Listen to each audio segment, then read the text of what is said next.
Good evening, everyone, and welcome back once again to This is Rants. And of course, I'm your host, one and only your YouTube messiah, and often imitated, never duplicated backyard superstar Tim Vicious. And talking about what Raw started out. Actually, before I start going off on the opening of it, just want to say, completely shocked at the fact of having two stellar Raws back-to-back, and didn't talk a whole lot about last week's Raw just because of the simple fact of that one was the pay-per-view wrap-up, and like I said, what I'm going to start trying to do now for all y'all out there, because I haven't really been doing it, and I know I should have, I'm going to start talking about the pay-per-view and the follow-up on that. I'm going to bring up the matches for the night after on Raw. That way I can try and mash them all together for you. That way y'all got an idea of what's going on. Anyways, enough with the happy hunky-dory horse shit with me. Talking about the show now. Raw started up with Reigns. Yes, Reigns coming down the aisle and starting off the show. Very good. It was something nice, different than seeing, Hunter and Steph or Cena, doing the same old cliche openings. Reigns came down.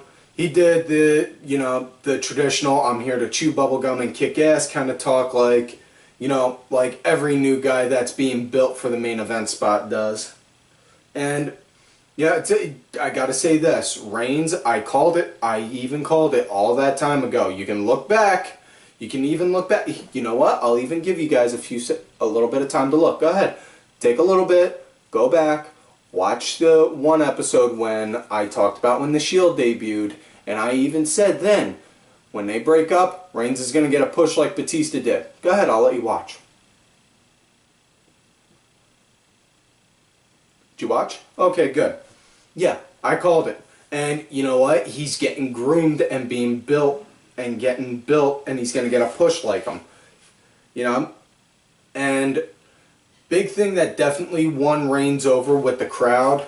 If he wasn't already solidified as the next big guy, he definitely is now, because of the simple fact of, one, he acknowledged the crowd with, yeah, Cena sucks, which that will always get you over with the crowd. If the crowd's chanting Cena sucks and you acknowledge them and agree with them, they're going to be behind you no matter what.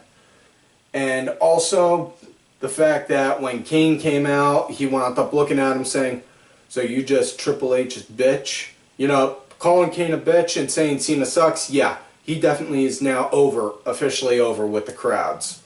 So, but after that, after he said that, them two, they started swinging at it, going at each other like crazy. It was beautiful. Especially right at the end of the fight when Reigns wound up doing a spear to Finlay and all. It was really good, because basically they say it's a fatal four-way at the pay-per-view coming up, but if anything, it's really more of just a triple threat with Kane there also, because everyone knows Kane ain't gonna win, even though he should have more of a title picture behind him. But either way, on with the first match of the night. Harper and Rowan versus the Usos again. Not that I'm complaining too much, because they do have good matches. It's just, honestly, there's barely any legitimate tag. There's not really any legit tag teams. You got the Dust Brothers, Usos, Harper and Rowan, the Special Ed Team Rybaxel, and that's about it. I would say 3MB, but they're not around no more. Lost but never forgotten, guys. Don't ever forget that, man. But either way, the match itself, it was good. Really good, solid opening match.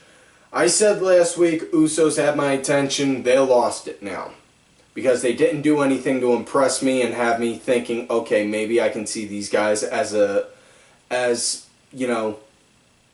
big name tag team. They didn't. Because well,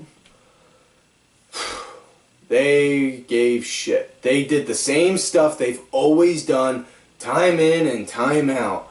Super kicks, Samoans drops, this, that, and the other. You know, for crying out loud, you're just basically doing stereotypes of, okay, yeah, I'm a Samoan and I'm booked in wrestling, so I'm gonna do all the other moves that every other Samoan before me did. Dude, seriously.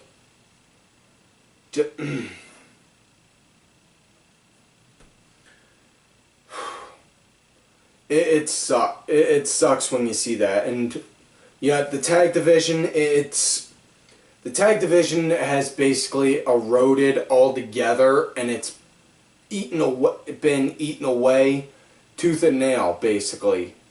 Because, yeah, ever since they did the brand extension, yeah, I mean, there's no decent solid tag teaming going on. And I'm not knocking the tag team matches that were going on during the brand extension. I'm just saying the tag matches anymore, the tag team division itself since then has basically just, it sucks. Either way, Harper and Rowan wound up getting the win, thank you God, and really not much of a shocker because Harper and Rowan should have been the champ, should have won the titles at Money in the Bank, but they didn't, so of course they're going to win every non-title match under the sun until Vince finally says, you know what, as a swerve, we're going to have them lose the next few matches, and then they'll win the titles. That's not going to be much of a shock. Next matchup, it was Alicia Fox versus the Bella that didn't get fired. That, yeah, it's for some odd reason they decided to say they made a stipulation saying that they had that both girls had to have one arm tied behind them, and just really made no sense on that whatsoever. Although I will say this, the Bella that didn't get fired, I can never remember the names. So she's just going to be referred to as that. And she seemed relatively calm and used to the idea of being tied up, you know?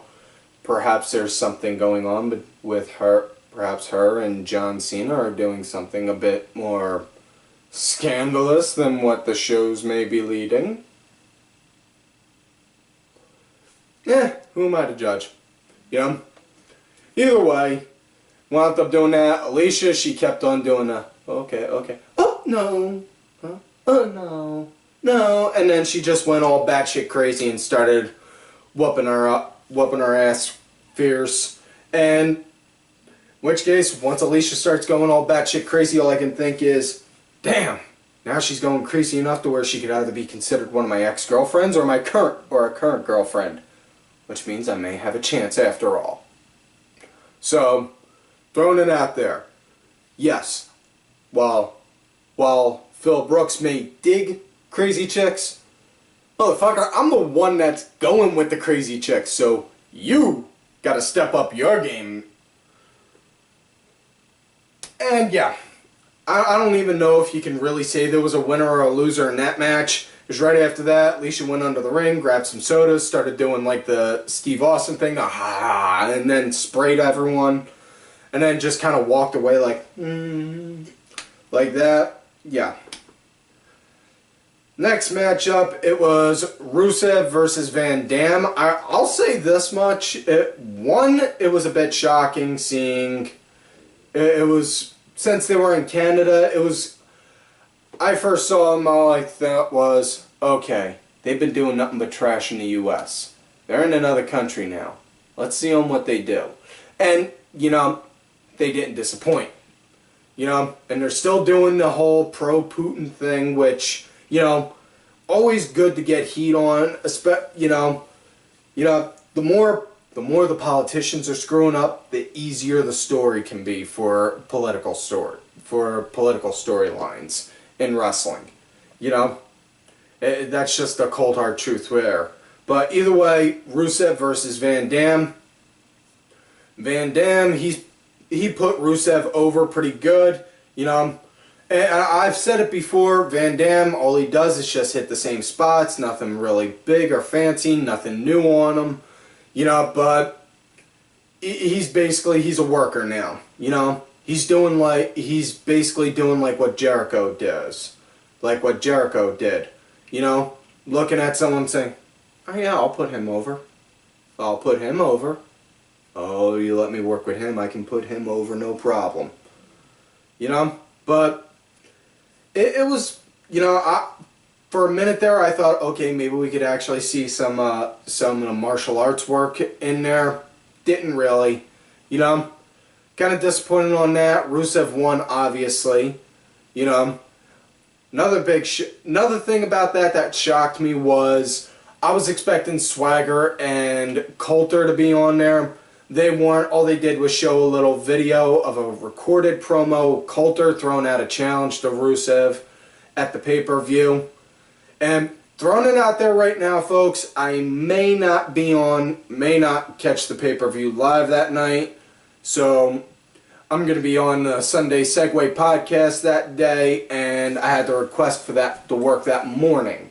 So unless by the grace of God they wind up giving me a shift where I work before the pay-per-view starts, chances are I'm not catching the pay-per-view that night anyway. You know, I'll watch it the next day. But either way, on with the show. Next matchup, it was Randy versus Dean Ambrose, and first thing that popped into mind was, we're getting this kind of a match.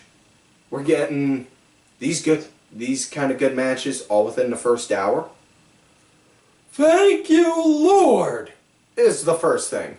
The second thing was the subliminal message that I heard was what I heard for Randy's music. I'm pretty sure his music's really saying, Randy's voices in his head say pants are evil and should be dead. They talk to him. Yeah, and that's my god-awful singing, so that's why my singing career never took off, kids. Keep that in mind. But that match, it was good. That was a beautiful match. I'm throwing it out there saying that was match of the night. You know, I mean, I absolutely loved it. You know, Randy kept working the shoulder. Ambrose, they're really playing up the whole. He's had a shoulder injury for a while, and he had past ones. You know, and the way Ambrose can freaking sell. Ambrose can pretty much fucking sell a T-bone steak to a vegan. So, yeah. But it was a beautiful match. Randy won in the end. You know, Randy hit the RKO right out of nowhere, just wham. You know, Ambrose bounced off the ropes, went to go throw himself at Randy. Randy just went wham, got him, got the 1, 2, 3. That was that. After that, next matchup, it was Del Rio versus Ziggler, and that match was to see who's going to get a U.S. title shot on the main event show. And for some reason, Van Dumbledore was on commentary, or at least attempting to be. You know, he was just like, yes. And seriously, no reason to be there. You know, unless they're going to push a feud with him and Ziggler, no reason to be there. And they didn't even really seem to show any. Either way, the match between Del Rio and Ziggler, what you normally expect between them two, it was pretty good. Big thing that, you know, one thing that really caught me, I give Del Rio credit on. Thinking faster than I can talk. Big thing that he wound up doing was Ziggler went to go do the baseball slide, and Del Rio pulled the apron out, and Ziggler got caught in it. You don't really see that many people do something like that, or even like they show that like that is even possible, which I thought was really good and really, you know, something a little different. You know, it's the small little things that wind up making the show a million times different. You know, either way, Del Rio wound up getting the win. He won by a pin, which was a little different. And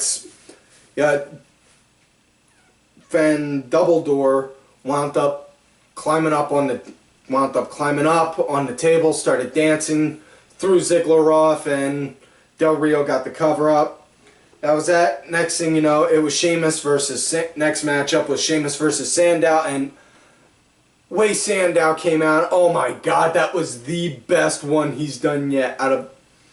No, I can't say that was the best impression he's done yet. Last week's was phenomenal with Vince McMahon, but this one's a very close second.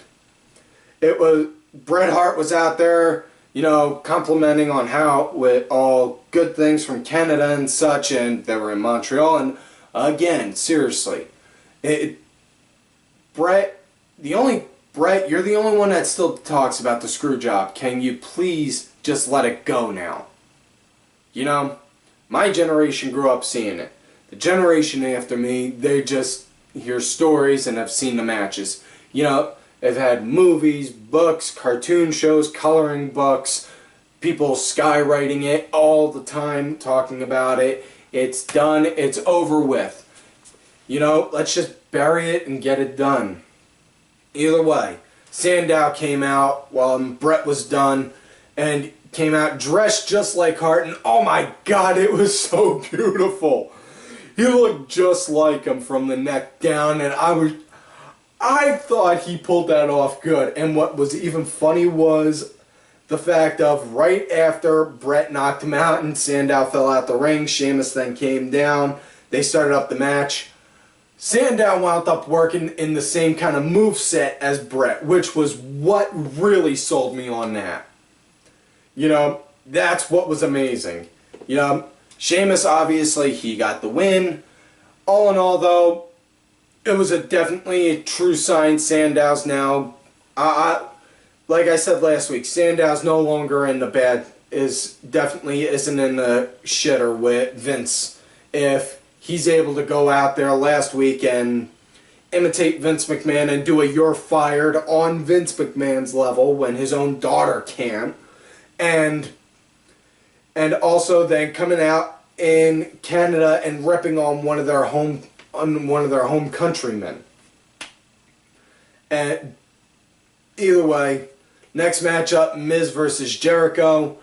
They had Miz do a promo talking about on how his face is a moneymaker, how he's gonna work his way back up in the main event in WrestleMania, and all that stuff. And then he wound up talking about a fan letter he got from Joey Russo or Johnny Russo. I know it was a J, maybe something or other. I don't know. Either way, saying on how he was so happy that he was there, that Miz came back last week, and then Jericho ruined it for him and all that shit, and saying he gets thousands of letters like that a day. Dude, seriously? You do not want to keep your address public like that if people are going to if you're getting thousands of letters like that a day. You know? Not only that, especially considering, you know, your wife is a former Playboy model. Seriously, man. You know, it's just common sense. Because you're going to have the creepy stalker fans that are going to want to idolize you, and then you're going to have the creepy guy stalker fans that are going to want to go and sniff her farts. And, yeah, not right, I just went there. Either way, the Miz-Jericho match, really good. Like the way Miz was playing the whole don't hit the face thing. You know, they're adding a whole new dimension to his character, talking about with the whole, you know, he's a movie star thing and all that kind of stuff. It's really good, really like seeing that. It's building a whole new set on him, you know. Either way, Jericho, he always gives a good match. If you can't have a good match with Jericho, you really can't wrestle, period, and you should just hang your boots up. That's the cold hard truth right there. You know, obviously Jericho, he got the win via the walls. Next, you know, right after the win, Bray came out, was sitting in the chair and was wound up. He was mocking Jericho, saying, talking about on how they're here to save us, but who's gonna save you? And then next thing you know, you just get Jericho saying, for once, Bray, I agree with you. Now would you please shut the hell up?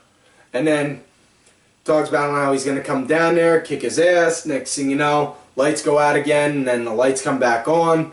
And Rowan and Harper are standing there, and Jericho's just like, whoa. And again, like I said before, when Jericho had his match with Van Dribble, with Van Double Dribble, Jericho, he's now at that point where he's just like, oh, you know what? Let me work with this guy. I can get him over. Let me work with this guy. I can get him over. That guy, definitely. He's doing like what Terry Funk did in ECW. And personally, I think guys, after they reach so far in their career, they should start working like that. Looking to work and put new talent over. And yeah, it's a big thing, because you're not gonna have the product if you don't have something ready for the next 5 or 10 years, 5, 10, 15, even 20 years down the road. Either way, Jericho won, like I said. Next matchup, it was an ST Divas match. The Funka Chicks versus Paige and AJ. Which case, good news. AJ's back. Yay! Bad news. Now that AJ's back, we're going to get a plethora, and yes, I did just say plethora, of CM Punk chants. Boo. Really? This isn't necessary. The guy quit. You really think continuously chanting for him is going to bring him back? It's not. Get off the high horses. Quit thinking, oh, we're going to hijack this show. We're going to do this. We're going to do that. And then he'll come back. Until they bring him back. He don't give a shit. He's sitting at home, eating Twinkies and Ho-Hos, banging AJ, and watching Game of Thrones and Walking Dead. It's that simple. That's all he's really doing anymore. Either way, the tag match, did not care for it one bit, especially seeing as on how Paige comes out, acting like everything's all fine and cool at the fact that she lost her title to her tag team partner the week before. Actually even takes the mic off Justin Roberts and says, let me show you on how the real introduction's done, and then introduces AJ, and didn't care for the match at all. The one Funka chick that's got the blonde hair was just standing there like, twirling her hair, putting on lip gloss and shit like that. Really? I mean, Christ almighty, why don't you just push the women's division back another 5 decades? It's not like it's already in the crapper enough as it is. Yeah, and then the blonde one goes, tags herself in eventually, and then next thing you know, gets pinned, and then just starts yelling at the other one, and then they start shoving each other, and then they wind up having what looked like a real legit cat fight, not that hair pulling kind of shit. Next matchup, it was Cesaro versus Kofi. When Cesaro was out there, he was with Paul, and God love Paul. He works the crowd beautifully. Talking about on how he was the one behind 21-1, and on how his client Brock Lesnar conquered The Undertaker's undefeated streak. In which case, Paul, that's all well and good. And as an advocate myself, I can understand you want to brag and boast on that. But while your client may have defeated The Undertaker's undefeated streak, my client will be the new Raw General Manager. And you can't even brag on that, because no advocate except me has ever had their client do that. Not you, not Vicky Guerrero, not even the legends like Bobby the Brain Heenan. No. All me right there. Like I said, all the great perks of being a Tim Vicious guy. Life sure is great when you're a Tim Vicious guy and gal. No doubt about that. Anyways, moving on. Cesaro then grabbed the mic and said, Paul, we're in Montreal. They're French-Canadian. The French don't even like them. You know? And then he started saying something in French. He started saying something to them in Quebec, and I have no idea what it was, but he got good heat from it. Kofi came out. Yeah, it was a good match. So, I'll give Cesaro this. He kept throwing out move after move, and Kofi was throwing reversal after reversal. It was like point counterpoint between them both for a bit, which was really nice. I like that. You know, eventually Kofi got the win. He got the 1-2-3 big shock, which, yeah, was actually a big shock. Cesaro started to go all batshit crazy on him, getting ready to go beat him up again. Next thing you know, Big E came out, stopped him. So I'm calling it now. Even though those three are in the Intercontinental Battle Royal, they're probably going to push either a handicap or a one-on-one match against them both, with Cesaro against them both at some point.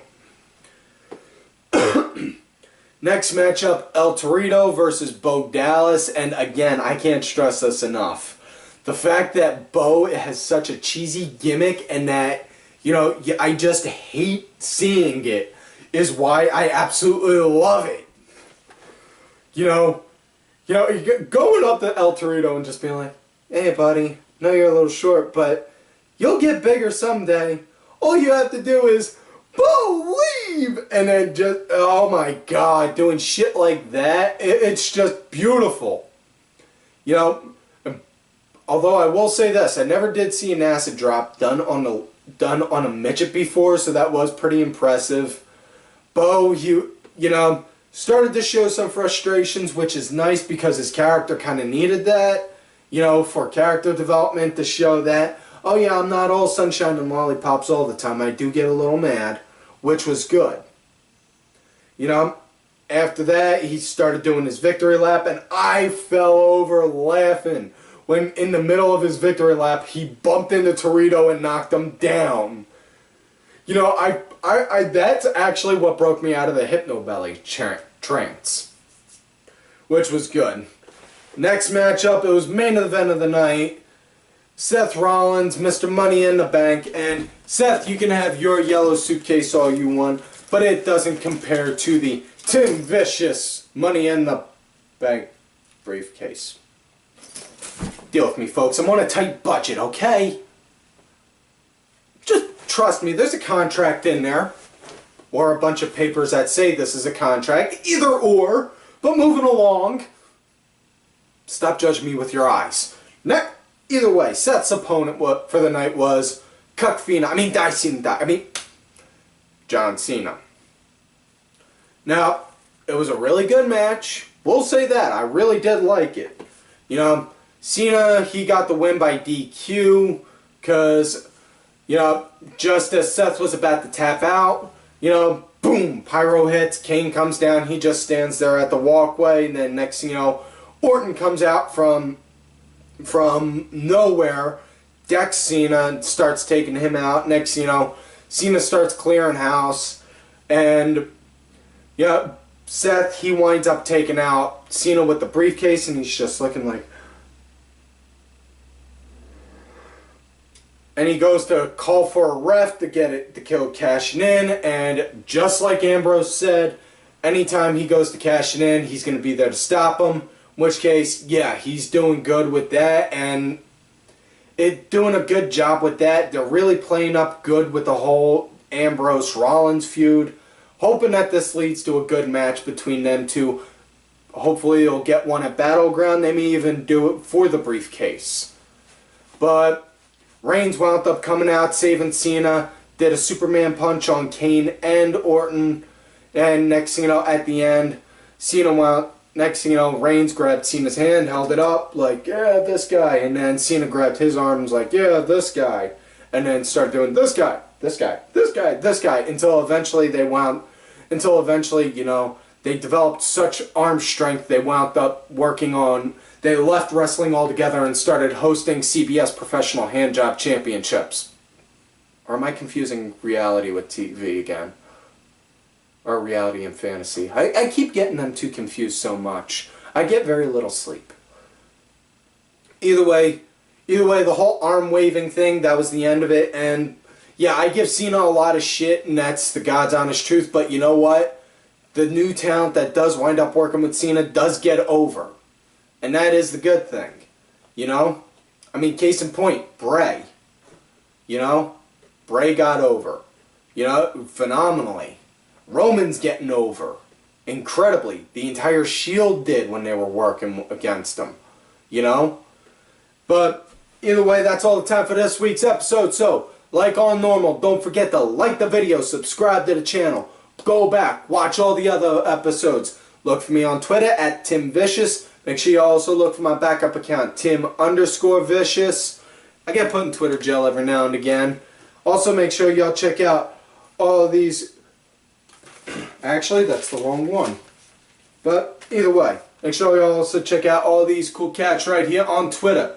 James Belmont, JX2001, Vicky Earls, that Roxy girl, Vicky, she's got her own YouTube channel. Make sure y'all check them out. Mucky Mars, Helen Robinson 82, The Sunday Segway, Cranky Grandpa, Simply Sabrina, Legion Lady Aaron, Legion of Nerds, I Am Danny Sunday, Oliver Ben, Just a Stupid Mark. Make sure you also check out, like I said, July 20th, be on the Sunday Segway podcast. Ollie, I'm coming for you. I'm coming for you, young brain. Y'all want to do a promo on me? Son, I'm going to whoop that ass something fierce when I get my hands on you.